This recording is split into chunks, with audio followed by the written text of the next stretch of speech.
Hi friends, ഭൂമിയുടെ അച്യുതൻ പറയും നമ്മൾ ഇവിടം വിടുകയാണേ, നമ്മൾ നാട്ടിലേക്ക് മടങ്ങുക. ഇതിൽ നിൽക്കുന്ന ഭൂമി അങ്ങ് ഞെട്ടും. അമ്മയ്ക്ക് ബോധമില്ലാതായി. ഇവിടുന്ന് എല്ലാം ഇട്ടറിഞ്ഞിട്ട് അവിടെ ചെന്നിട്ട് എന്ത് ചെയ്യാനാ? അവിടെ ചെന്ന് വീട് വാടകയ്ക്ക് എടുക്കണ്ടേ? അച്യുതൻ പറയും അതൊക്കെ നടക്കും. അച്ഛന്റെ ട്രീറ്റ്മെന്റ്? അച്യുതൻ പറയും അൾസർ അല്ലേ മോളെ, അതൊക്കെ താനെ മാറിക്കോളും. അപ്പൊ തന്നെ ഭൂമി പറയും ഈ തീരുമാനത്തോട് ഞാൻ വരില്ല, നിങ്ങളെയും വിടില്ല എന്ന് പറഞ്ഞ് ഭൂമി അകത്തേക്ക് പോകും.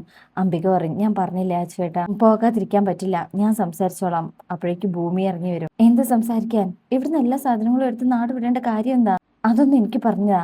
എന്തെങ്കിലും പോലീസ് കേസാണോ, കൊലപാതകമാണോ, ഇനി ആരെങ്കിലും തട്ടിക്കൊണ്ടു പോയോ?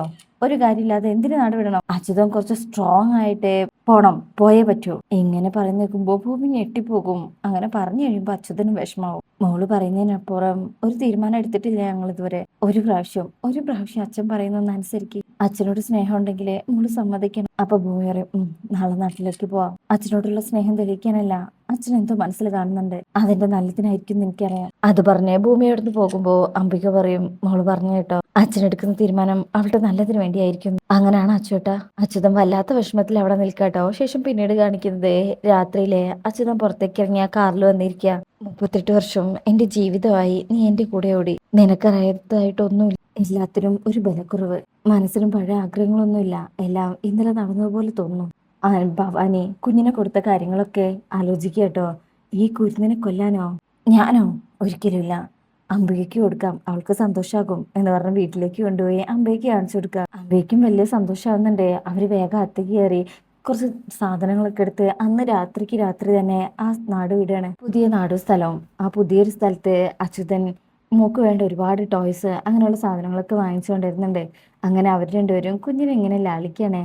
അല്ല ചേട്ടാ, നമുക്ക് മോക്കൊരു പേരിടണ്ടേ? ഞാനൊരു പേര് കണ്ടു വെച്ചിട്ടുണ്ട്. എന്താ? അച്യുതൻ പറയും സീത. ഓ, സീത ഒരുപാട് പേരില്ലേ? എന്നാ സീത എന്ന് അർത്ഥം വരുന്ന വേറൊരു പേര് ഞാൻ കണ്ടുപിടിച്ചിട്ടുണ്ട്. എന്നാ നീ പറ. ഭൂമിജ. അപ്പൊ നമുക്ക് ഭൂമിനെ ചുരുക്കി വിളിക്കാലോ. മോളെ ഭൂമിജേ, മോളെ ഭൂമി എന്ന് അച്യുതൻ ഇങ്ങനെ വിളിച്ച്. അങ്ങനെയാണ് ആ കുട്ടിയും ഭൂമിയായി മാറിയത് എന്നൊക്കെ ആ കാറിലിരുന്ന് ഇങ്ങനെ ആലോചിക്കുക. എന്റെ മോളി കാറിനുള്ളിൽ കയറിയത് മുതൽ ഇന്ന് വരെ എന്തൊക്കെയാ സംഭവിച്ചത്? എന്തൊക്കെ സംഭവിച്ചു? മോളുടെ അച്ഛനെ കണ്ടെത്തി, പക്ഷെ ഞാൻ വിട്ടുകൊടുക്കില്ല.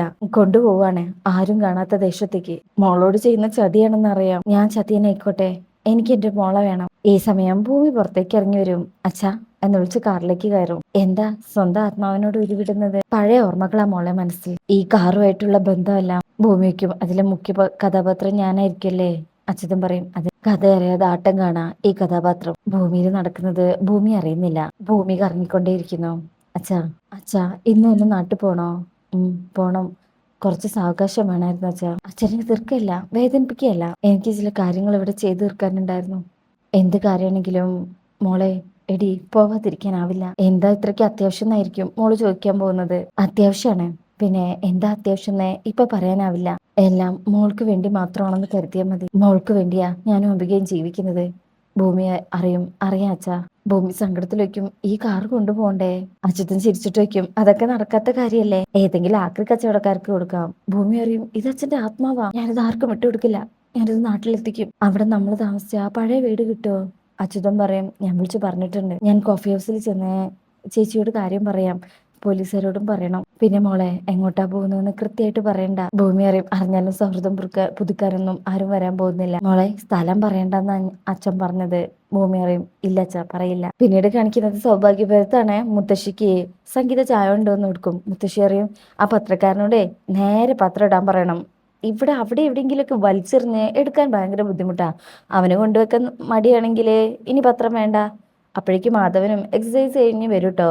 എന്നിട്ടേക്കും നിനക്കും ഇവളുടെ കൊണ്ടുപോയിക്കൂടെ, ഇവനോടൊപ്പം പോയിക്കൂടെ നിനക്കും? സംഗീതേ നിനക്ക് പോയിക്കൂടെ? മാധവൻ പറയും സംഗീതയ്ക്ക് കഴിക്കാൻ നേരം നല്ല എക്സസൈസാ, കണ്ടോ അമ്മേ എന്ന് സംഗീത പറയുമ്പോൾ മുത്തശ്ശിയും ചിരിക്കണേ. അങ്ങനെ മുത്തശ്ശി കാര്യത്തിലേക്ക് വരണേ. നമുക്ക് വിവാഹ നിശ്ചയത്തിന്റെ പരസ്യ പത്രത്തിൽ കൊടുക്കണ്ടേ? സംഗീത പറയും വേണം വേണം, എല്ലാ പത്രത്തിലും വേണം. അതിന്റെ റേറ്റ് ഒക്കെ ഒന്ന് അന്വേഷിക്കണം മോനെ, റൊമാൻറ്റിക് ഫോട്ടോ വെക്കണം, അതല്ലേ ട്രെൻഡ്. സംഗീത പറയും കല്യാണക്കുറി അടിക്കുമ്പോഴേ ഫോട്ടോയോടൊപ്പം രണ്ടുപേരുടെയും റൊമാൻറ്റിക് വീഡിയോ, അതല്ലേ ഇപ്പത്തെ ട്രെൻഡ്. അങ്ങനെയൊക്കെ പറ്റുമോ എന്ന് മുത്തശ്ശി വയ്ക്കുമ്പോ നോക്കാമേ. ആ എങ്കിൽ അതൊരു പുതുമയായിരിക്കും. അല്ല അജയും അഞ്ജനയും നല്ല ജോഡി തന്നെയല്ലേ? അതോ എന്റെ തീരുമാനങ്ങൾ അവരനുസരിക്കുക മാത്രമാണോ? അല്ലമ്മേ, പിന്നെ ഇന്നത്തെ രീതിയില് പുറത്തുനിന്നൊരു പെൺകുട്ടിയെ കൊണ്ടുവരുന്നതില് ഒരുപാട് ടാസ്ക് ഉണ്ട്. ന്യൂജന ഒന്ന് പറഞ്ഞാൽ രണ്ടിനും വിവാഹമോചനം. ചെറുക്കന്റെ വീട്ടുകാരോട് താല്പര്യം ഉണ്ടാവില്ല. ഭർത്താവിനെ കൂട്ടി മറ്റൊരിടത്ത് പോയി താമസിക്കും. ശരിയാണേ, അതാണ് ഇപ്പത്തെ പത്രത്തിലെ ഫുൾ വാർത്ത. നിങ്ങളോട് പറഞ്ഞ ഒരു കാര്യം ഞാൻ ആവർത്തിക്കാം. എനിക്ക് 4 പേരക്കുട്ടികളാണുള്ളത്. ആണോ? അതിൽ മൂത്തത് അനുപമ, രണ്ടാമത്തത് അജയ്, പിന്നെ അഞ്ജനയും അഭിരാമിയും. മുത്തശ്ശേരിയും അതിൽ അഭിരാമിയാ കാണാതെ പോയത്. പിന്നെ അനുപമ, നിന്റെ മകൾ, അജയുടെ അനുജത്തി. അവള് ഭർത്താവിടെ വീട്ടിലല്ലേ അമ്മേ? ആഹാ, അവളോട് ഇങ്ങോട്ട് വരാൻ പാടില്ലെന്നേ അവളുടെ ഭർത്താവ് പറഞ്ഞിട്ടുണ്ടോ സംഗീത? സംഗീത മുഖം മാറുന്നുണ്ട്. ഇല്ലമ്മേ. പിന്നെന്താ അവള് വരാത്തത്? ഈ വീട്ടുകാരെയും മുത്തശ്ശിയും വേണ്ടെന്ന് അവള് തീരുമാനിച്ചോ? വിവാഹ നിശ്ചയാണേ, അവൾ ഇവിടെ ഉണ്ടായിരിക്കണം എന്ന് പറഞ്ഞോണ്ടേ മുത്തശ്ശി അവിടുന്ന് പോകും. നീ ഒന്ന് വിളിച്ചു നോക്കിക്കേ എന്ന് മാധവൻ പറയുമ്പോ അവിടെ എന്തൊക്കെയോ പ്രശ്നമുണ്ട് മാധവേട്ടാ, അവളൊന്നും തുറന്നു പറയുന്നില്ല. അപ്പൊ മാധവൻ ഫോൺ എടുത്തിട്ട് വിളിക്കാൻ വേണ്ടി കൊടുക്കാണ്. അങ്ങനെ സംഗീത അനുപമയെ വിളിക്കാട്ടോ. അതിനുശേഷം പിന്നീട് കാണിക്കുന്നത് ഭവാനി അത്തേക്ക് വരുമ്പോ അഞ്ജന ഇങ്ങനെ ഫോണിൽ കളിക്കാണ്. നീ ഇങ്ങനെ ഫോണിൽ നോക്കിയിരുന്നാ മതിയോ? അഞ്ജന പറയും ഇതൊരു ഗെയിമാ. ഏത് ഗെയിം? നമ്മളിപ്പോ കളിച്ചോണ്ടിരിക്കുന്ന ഒരു ഗെയിം ഉണ്ട്, അതാ കളിച്ചു തീർക്കേണ്ടത്. 1-2 ദിവസം കൊണ്ട് കളിച്ചു തീർക്കാൻ പറ്റുന്ന ഗെയിം അല്ല അത്. ചിലപ്പോ വർഷങ്ങൾ എടുക്കും. അല്ല, നീ ഇന്ന് രാവിലെ അജിയോട് ഗുഡ് മോർണിംഗ് പറഞ്ഞോ? ആ പറഞ്ഞു. നാണം കെട്ടോന്നും കൂടെ ചോദിക്കേ. നാണം കെട്ടു. കേട്ടതും ചട്ടി മോന്തിയിട്ടൊരു നോട്ടം. ഞാനെന്തോ തെറി പറഞ്ഞതുപോലെയായിരുന്നു. ഭവാനി പറയും അതൊന്നും നീ മൈൻഡ് ചെയ്യണ്ട, മെസ്സേജുകൾ അയച്ചുകൊണ്ടിരിക്കണം. വായിക്കുന്നുണ്ട്. ആ, നല്ല റെസ്പോൺസ് അല്ലേ? ആ, നല്ല റെസ്പോൺസാ, വളരെ നല്ല റെസ്പോൺസാ. മറുപടി ഇല്ല.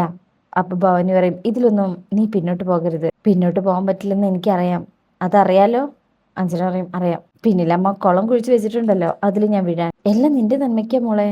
അപ്പൊ അഞ്ജന പറയും അമ്മ അവൻ എന്നെ ഇഷ്ടമല്ല, അവളെ ഇഷ്ടം. അവളെയും കൊണ്ട് നടപ്പാ. ആ ചായക്കടക്കാരി ഭവനയ്ക്ക് ഭൂമിയോ? അത് നിന്നെ വരട്ട വല്ലതും ആയിരിക്കും. ആ, അങ്ങനെ തന്നെ എനിക്ക് തോന്നിയത് ആദ്യം. അവൻ എന്നോട് തുറന്നു പറഞ്ഞു അവന് ഭൂമിയെ ഇഷ്ടമാണ് കെട്ടിയിരിക്കുന്നത്. ഭവാനി മനസ്സിൽ വിചാരിക്കും ഭൂമിയല്ല അഭിരാമി. അവന് കുഞ്ഞിലെ അവളെയായിരുന്നു ഇഷ്ടം. അമ്മ എന്താ ആലോചിക്കുന്നത്? അവനവളെ കെട്ടിച്ചു കൊടുക്കാനാണോ? ഭൂമി അവൾ എത്ര കാലം ജീവിക്കുന്ന ഉടനെ അറിയാം. അഞ്ജലിക്കും അമ്മ അവളെ കൊല്ലാൻ പോവാണോ? നമ്മുടെ ലക്ഷ്യത്തിലെത്താനുള്ള എല്ലാത്തിനെയും നമ്മൾ ഒതുക്കും. അത് ഭൂമിയോ ചന്ദ്രനോ നക്ഷത്രമോ ഭവാനിക്ക് പ്രശ്നമല്ല. മോള് അമ്മ പറയുന്ന പോലെ അനുസരിച്ചാൽ മതി. എനിക്ക് അവളോടല്ല, അജയോടാ.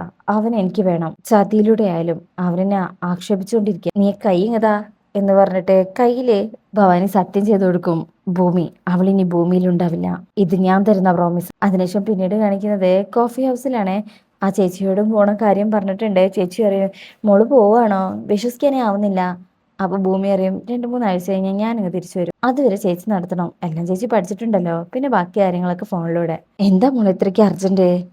അറിയില്ല, അച്ഛനെന്തോ അത്യാവശ്യമുണ്ട്. പക്ഷേ ഞാൻ അച്ഛനെ എതിർക്കില്ല. ഇവിടുന്ന് പോവാൻ എന്തോ ഒരു കാര്യം അച്ഛനെ പ്രേരിപ്പിക്കുന്നുണ്ട്. ചേച്ചി സൂപ്പറാണേ, എല്ലാം ഭംഗിയായിട്ട് നടക്കും എന്ന് പറഞ്ഞ് ചായ വാങ്ങിച്ച് പോലീസ് സ്റ്റേഷനിലേക്ക് ചെല്ലുകയാണേ. അവരോടും പറയും പോവാണെന്ന്. അങ്ങനെ അജയ്ക്കും കൊണ്ടുവന്ന് കൊടുക്കും. സർ, നാളെ മുതലേ ലക്ഷ്മി ചേച്ചി ആയിരിക്കും ചായ തരിക. താനെവിടെ പോകുന്നു? നാട്ടിലേക്ക്. അതെവിടെയാ? അത് കിഴക്കാണ് സാറേ, ബോർഡറിനടുത്ത്. അജയ്ക്കും സ്ഥലത്തിന് പേരില്ലേ? അപ്പോഴാണ് ഭൂമി അച്യുതൻ സ്ഥലത്തിന്റെ പേര് ആരോടും പറയരുതെന്ന് പറഞ്ഞ ആ കാര്യം ആലോചിക്കാം. എന്നിട്ട് അറിയും അത് പറഞ്ഞ സാറിന് അറിയില്ല. ഇനി ഇങ്ങോട്ട് മടക്കല്ലേ? ഭൂമിക്കും സാറിന് എന്നോട് തല്ലി പിടിക്കാനാണോ? ആണെങ്കിലോ അതൊക്കെ രസല്ലേ? ഭൂമി അറിയും 2-3 ആഴ്ച കഴിഞ്ഞാ വരണമെന്നുണ്ട്. 2-3 ആഴ്ചക്കോ? അതുവരെ തന്നെ കാണാൻ പറ്റില്ലേ? ഭൂമിക്കും സാറിനപ്പോ എന്നെ ഇഷ്ടമാണല്ലേ? തന്നെ ഇഷ്ടപ്പെടാതിരിക്കാൻ എന്താ കാരണം? അപ്പൊ ഭൂമി അറിയും ഞാനൊരു സത്യം പറയട്ടെ, സാറിന്റെ ക്യാരക്ടർ പഠിക്കാൻ പറ്റുന്നില്ല. എന്റെ ക്യാരക്ടർ പഠിച്ച് താൻ എന്താ PhD എടുക്കാൻ പോവാണോ? ഭൂമി അറിയും അപൂർവ സന്ദർഭങ്ങളിലെ സാർ ഒരു മേൽക്കുട്ടിയാണ്. അജയ്ക്കോ ഹോ, ബാക്കി സന്ദർഭങ്ങളിൽ ഏത് അനിമല? ഭൂമി അറിയും കലമാൻ.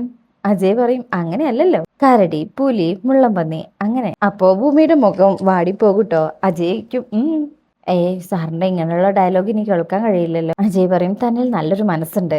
തന്റെ കടയുടെ ബോർഡ് പോലെ നിങ്ങളുടെ സന്തോഷം എന്റെ ലാഭം. അതൊക്കെ മറന്ന് എന്നേക്കുമായിട്ടല്ലല്ലോ ഈ യാത്ര അല്ലേ? നോക്കുമ്പോ ഭൂമിക്ക് ഒന്നും പറയാനാവുന്നില്ല. താനിവിടെ നിറഞ്ഞു നിൽക്കാടോ, പോയി വേഗം പോര്. ഭൂമിക്ക് ഒരു വിഷമമുണ്ട്. അജയ് ഇങ്ങനെ നോക്കി നിൽക്കും. ശേഷം പതിയെ അവിടെ നിന്ന് പോവാട്ടോ. അജയ് ഭൂമി ഇങ്ങനെ നോക്കി നിൽക്കുന്നിടത്താണ് ഈ ഭാഗം കഴിയുന്നത്. അപ്പോൾ റിവ്യൂ ഇഷ്ടപ്പെട്ട എല്ലാവരും ഒന്ന് ലൈക്ക് ചെയ്യുക, സബ്സ്ക്രൈബ് ചെയ്യുക, സപ്പോർട്ട് ചെയ്യുക. Thank you.